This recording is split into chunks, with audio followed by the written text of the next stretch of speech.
Tokkuɓe Yeesu Almasiihu njaɓii e woodi malaa'ika'en e annabo'en?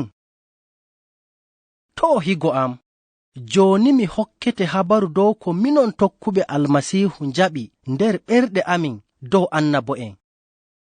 Minon min njaɓii ɗum goonga.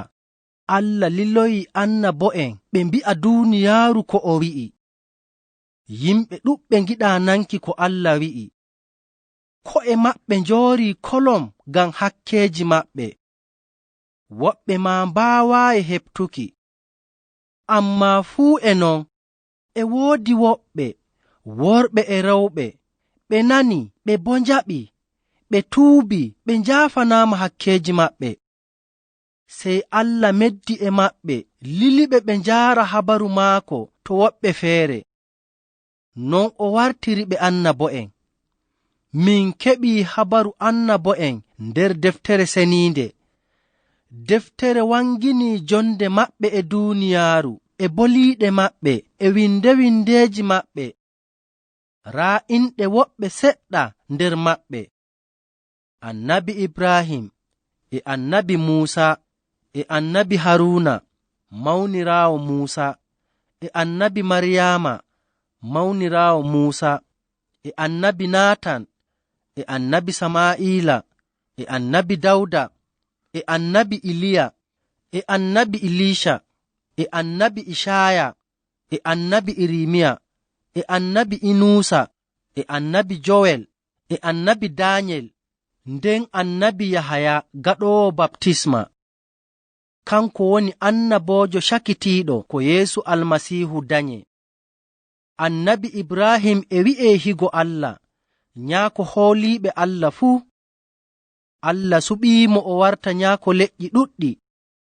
Nder nayeewu maako Allah hokkiimo ɓiɗɗo bi'eteeɗo Iciyaaku, mo Saaratu danyanimo. Ammaa sey Allah wi'i o hirsa ɓiɗɗo on ngam cakkiri. Ibrahim liwii jungo waɗay non, sey Allah darnimo, wanginanimo karoori ndi o sakkata, ɓiɗɗo on hisa. Raaru nder fuɗɗoode suurawol ɗiɗaɓol, aayaare 1 yaaki aayaare 14. Daga ɗon Allah waɗani Ibrahim alkawal wi'uki daga nder ɓiɓɓeeji Iciyaaku on, duuniyaaru heɓay barka e kisndam.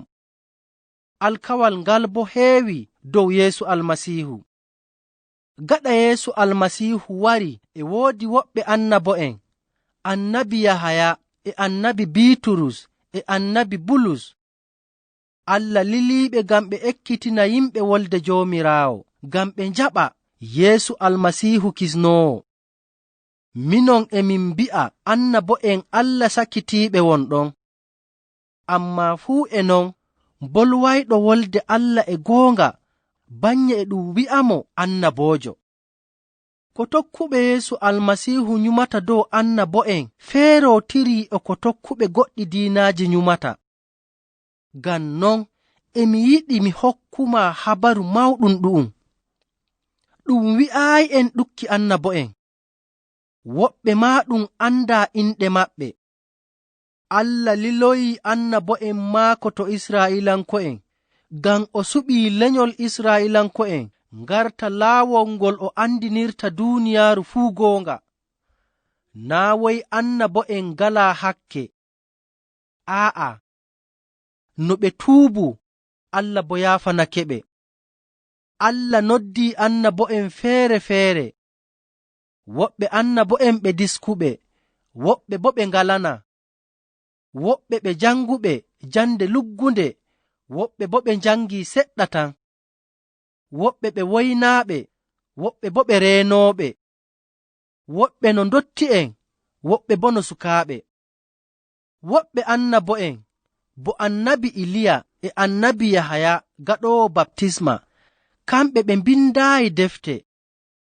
Woɓɓe bo Annabi Muusa e Annabi Dawda e Annabi Ishaya e Annabi Bulus, ɓe mbindii defte ngam ɓe njottina lilal Allah to jaamanuuji fuu. Joomiraawo jippinii wolde mum e laaɓi feere-feere. Woɓɓe nanii hononde maako, woɓɓe bo keɓi lilal to malaa'ika'en, woɓɓe ɗon ma keɓi habaru nder koyɗi e wahayu. Walaa seko woɓɓe ma nani wolde Allah nder ɓerɗe maɓɓe tan, amma ɓe fuu ɓe tabbitini Allah wolwaniiɓe. Ngam non e ɓernde go'o ɓe mbi'i, raa ko Joomiraawo wi'i. Woɓɓe annabo'en Allah hokkiiɓe bawɗe waɗuki kuuɗe kayɗiniiɗe ngam holluki lilal ngal ɗum goonga. Annabi Muusa e annabi Iliya ngaɗii kuuɗe kayɗiniiɗe. Woɓɓe bo annabi Yahaya gaɗoowo baptisma ɓe ngaɗaayi kuuɗe kayɗiniiɗe. Annabo'en wanguɓe ko Almasiihu wara ɓe ekkitini yimɓe no Joomiraawo wa'i e ko o yiɗi, ɓe bo mbagginiiɓe ngam ɓe kakkila ɓe tokka ko Allah yiɗi, to Allah nana mone maɓɓe. Ɓe mbi'i koo moye ɗaluɗo hakke gartuɗo dow laawol Joomiraawo heɓay yaafeego e barka. E jungo annabi Muusa Allah hokki dookaaji ngam Israa'iilanko'en. Gaɗa mayde Muusa, woɓɓe annabo'en ngaɗi ka wagginki Israa'iilanko'en ɓe ndeena dookaaji ɗin. Ammaa nde ɓii Aadama ɗum gooduɗo hakke, ɓe mbaawaayi ɓe ndeena dookaaji ɗin no haani. Dookaaji ɗin walaa no ɗi kisnirta ɓe, ammaa e ɗi nandi e daarorgal, ɗi kolliiɓe hakkeeji maɓɓe e njayri, ɗi ngaɗii ɓe kaaɓana kisnoowo. Kuugal mangal ngal annabo'en ngaɗi kanjum woni hokkuki habaru wi'uki Allah lildoyay kisnoowo mo ɗum ɗaɓɓitata. Ɗo'o yeeso, to mi hokkiima habaru Almasiihu, mi wi'ete alkawal belngal dow maako bindaangal nder defte annabo'en. Nder deftere seniinde e woodi habaru goɗɗi tagaaɗi ɗi Allah tagi, naa neɗɗo tan. E ɗi mbi'ee malaa'ika'en, kamɓe ngoni ɓe Allah lilata to e yiɗi yaarugo habaru to annaboojo koo to goɗɗo maccuɗo Allah. Malaa'ika'en e mbanga bo worɓe bannye. Non ɓe mbangirani Ibrahim e Muusa. Deftere wi'i'en inɗe malaa'ika'en ɗiɗo tan, Jibraa'iilu e Miikaa'ilu. Jibraa'iilu woni kokkuɗo Maryaama habaru wi'uki heɓay reedu danyay ɓiɗɗo bi'eteeɗo Yeesu. Gaɗa malaa'ika'en tokkuɓe Joomiraawo, e woodi woɓɓe malaa'ika'en ɓe tokkaayimo. Kamɓe ɓe wanywanyɓe Allah. Mawɗo maɓɓe e wi'ee Ceeɗan koo Iblis. Tokkuɓe Yeesu Almasiihu ɗuɓɓe njaɓii wi'ugo Allah tagi Iblis e ngikku boɗɗum, ammaa ngam mangu hoore o wayliti o warti ganyo Allah. Ngam maajum kanko e malaa'ika'en tokkuɓe mo ndiwaa diga wuro Allah. Jooni boo e ɓe ngiɗi wonnuki kuugal Allah nder duuniyaaru. Ƴoyruɗo Hawwa nder ngesa Iden ɗum Ceyɗan on. Daga ɗon har hande e mo wi'a yimɓe ɓe ɗala tokkuki Allah.